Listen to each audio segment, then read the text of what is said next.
Assalamu Walaikum. Hello friends, how are you? Welcome back to my another video. In this video, I am going to show you how to add header and footer in Excel for all pages. Let's get started.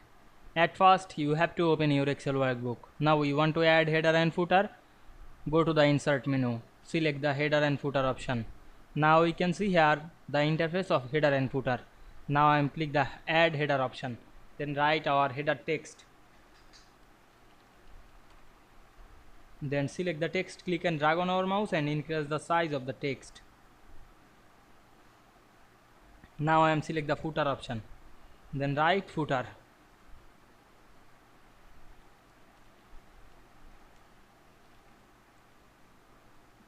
Now we can see we add header and footer. Now I am added another page, select, and we can see automatically included the header and footer into all pages. Then we go to the view menu, select the normal option. Then go to the file menu, select the print option and check the preview. We can see we add the header and footer to all pages in Excel very easily. I hope you enjoyed my video. Please like, comment, share and subscribe my channel.